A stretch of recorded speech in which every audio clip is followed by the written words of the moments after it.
Edgewater may be a dirty, corrupt, disease-ridden town, but it still has all the amenities you'd typically find in any given community. It has a bar, a general store, a house of worship, and even a barber. But you should know that the barber who works in Edgewater isn't quite normal. Merciful law. Is that a marauder's outfit? I don't want you wandering into my shop wearing something you've lifted off a corpse. Please don't touch anything. Your hands are probably crawling with germs. Physical hygiene recapitulates moral hygiene.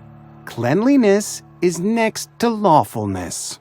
Pretty sure the saying goes, cleanliness is next to godliness, but that's alright. I'm clean, Conrad. Here, look, I can show you my hands.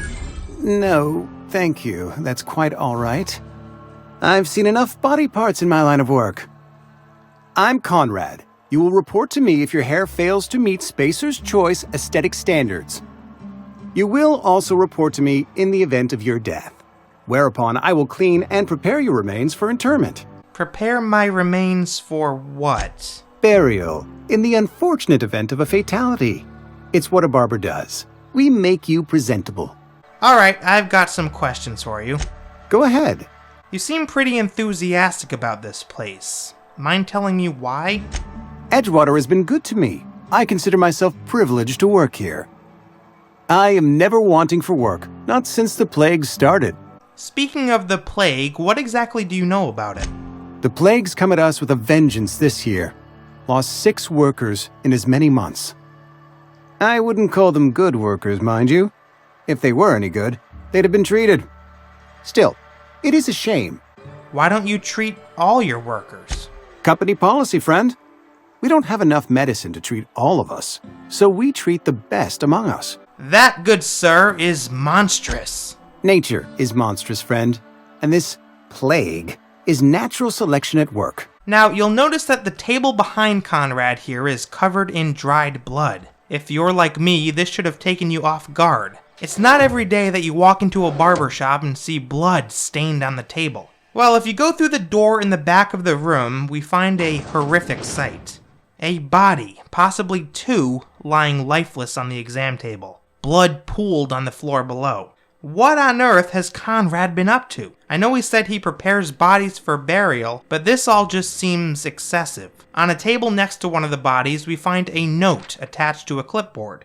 Conrad, receptionist shot himself. This is bad. Company's going to have to call it for what it is. Destruction of Spacer's Choice property. Destruction of Spacer's Choice property? Is that really how these people view their employees? As objects no different than a computer or a coffee maker in the break room? Geesh, how much worse can it get here in Edgewater?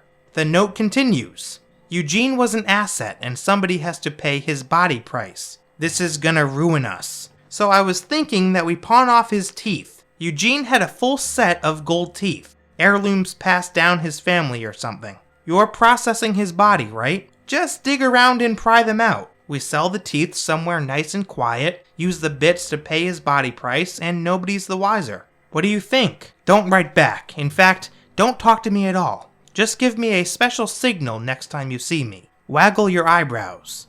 Phyllis G. So to Spacer's Choice, one of their own employees, a human being that kills himself, is no different than a desk chair that falls apart. Both are objects that belong to the company, according to them, and as such, the employers have to pay for damage to company property. This seems to be a recurring theme in the Outer Worlds. We learned earlier that people of the Vale actually have to pay to rent their own gravesites. It goes to show that even in death, Spacer's Choice is looking for ways to squeeze as much money out of the people as they possibly can. Anyway, let me know what you think of this in the comments below. As always, a like on this video would be much appreciated, and feel free to subscribe if you feel so inclined. I'll see you next time.